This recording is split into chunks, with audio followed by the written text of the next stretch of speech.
You don't know it's happening. Right now, as you read this, your brain is scanning the room. Not because you told it to. Not because there's any danger. It's doing it because somewhere, deep in your wiring, it still believes you're sitting in an open field. And something might be watching you from the trees. That feeling you get when someone walks too close behind you. The anxiety that hits for no reason at a party full of friends. The way your chest tightens before a presentation. Even though no one is going to physically hurt you. That's not weakness. That's not a disorder. That's ancient code.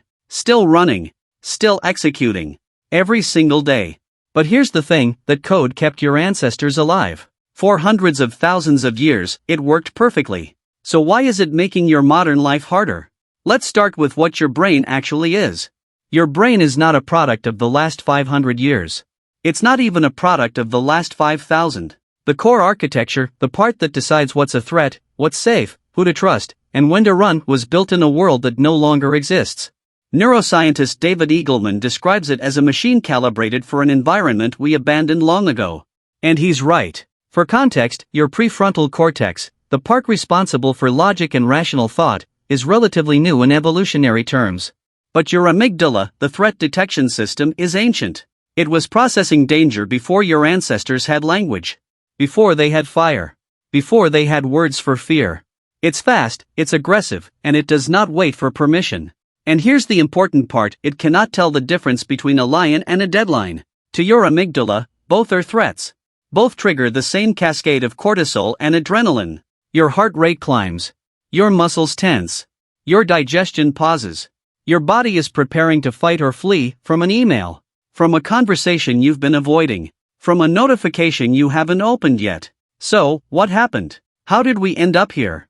Let's reconstruct a day in the life of your ancestor roughly 50,000 years ago, somewhere in what is now East Africa. They wake before dawn, no alarm. Their nervous system did that automatically because waking slowly in the dark was dangerous. They scan the grass before standing. They listen before they move. Every sound is data. A snapped twig. A sudden silence in the birds. The direction of the wind. These aren't paranoia, these are survival calculations that took thousands of generations to perfect. Their threat system never fully rested.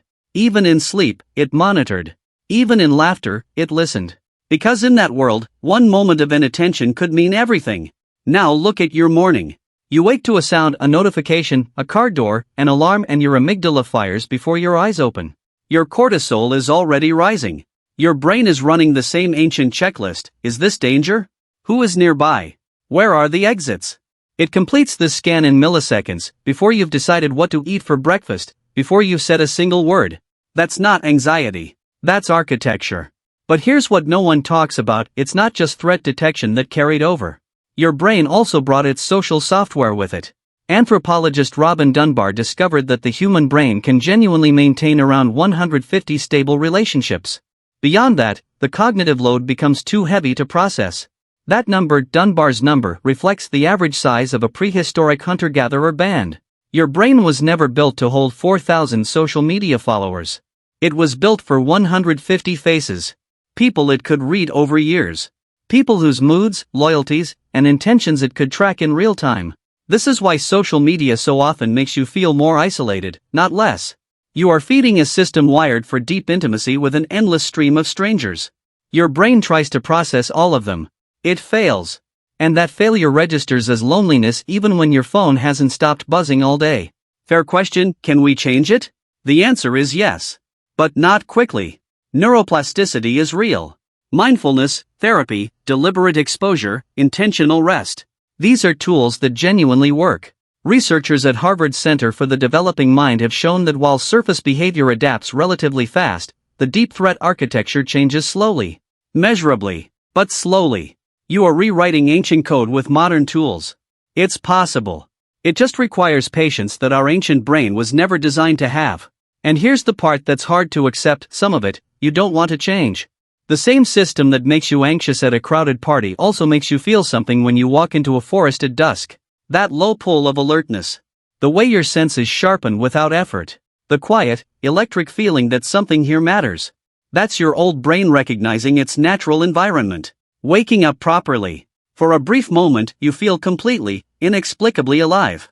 Your ancestors felt that every single day. It wasn't stress. It was presence. We built walls, electric lights, and locked doors to feel safe. And we succeeded. The predators are gone. The exposure is gone. The silence of the open field is gone. But the code remains: scanning, watching, preparing for a threat that never comes. And so we move through the modern world in a body built for a world that no longer exists. Safe in structure. Restless in mind. Calm on the surface. Ancient underneath. Your brain crossed ice fields. It outlasted predators. It built the first fires, read the first skies, and held the first hands in grief. It did everything it was designed to do for 50,000 years, without once failing you. The problem isn't the brain. The problem is that the world changed.